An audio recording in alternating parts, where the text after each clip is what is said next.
The tech industry is moving fast, and talent pipelines, they aren't keeping up, but not for the reasons you might think. Now, I've got some numbers to share here that will make tech and HR leaders sit up and pay attention. Because you see, over the last 2 years, entry-level hiring in software engineering, it's fallen off a cliff. It's down more than 50% at many large tech firms. Meanwhile, US universities, they're pumping out a record 108,000 computer science grads last year.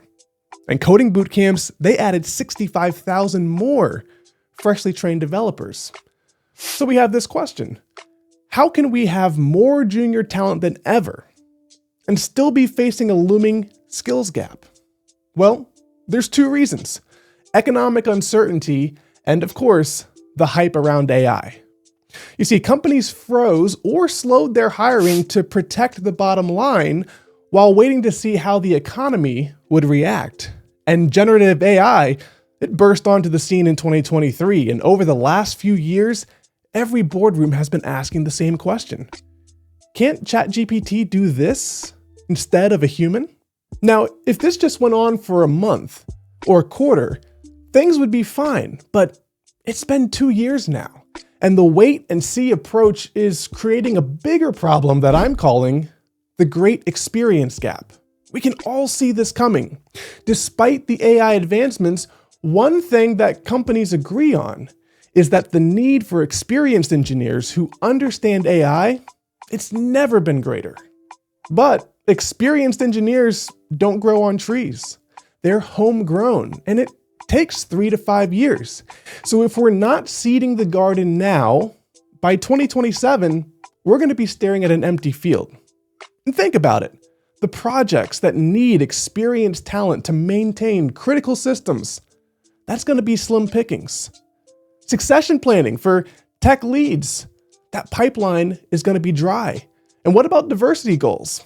That's going to be stalled because diverse talent often enters at the junior rung. And let's not forget risk as well. A single wave of retirements or resignations, that could leave companies scrambling for high-priced consultants just to keep the lights on.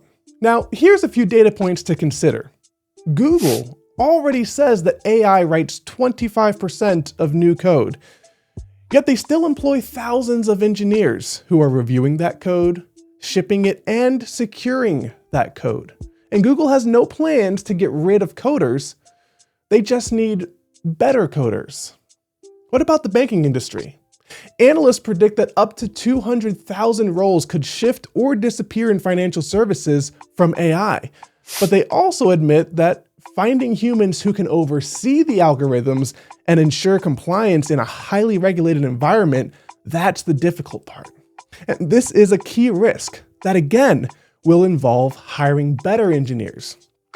And by 2027, the Bureau of Labor Statistics still expects that software engineer demand is going to grow by 17% over the next decade. So here's the question: where are those experienced mids going to come from if we have reduced junior talent hiring in previous years? We have to ask ourselves, what happens when every Fortune 500 company realizes that they need to invest in early career talent at the same time? We can't just poach from one another. We have to plant now so we can harvest later. And that means recommitting to entry-level hiring, but also rethinking entry-level hiring. This pool of talent, they must be paired with AI rather than pitting them against it. And we have to design real apprenticeships that compress the climb from the junior to the mid-level. And that's exactly why our team at HTD Talent exists. When companies are asking the question, why would we hire entry-level talent who can't contribute meaningfully? We have an answer. We hire high-potential computer science grads into our enterprise accelerator that gets them the hands-on experience before they start with our clients. This is the stuff they simply can't learn in school. And then we place them with companies who need that more advanced version of junior talent, who can actually make an impact in today's changing tech world and accelerate themselves to the mid-level. 6 months in, they're already tracking at that experienced velocity, filling that 2027 gap we talked about before it even hits. So if you're future-proofing your talent pipeline while everyone else is playing wait and see, let's talk. Drop me a DM or visit our website to get in touch with our team. In my next video, I'm going to share a more visual approach to the talent pyramid so you can get a sense of what exactly I'm talking about here and some of the challenges that it creates. We'll see you on the next one.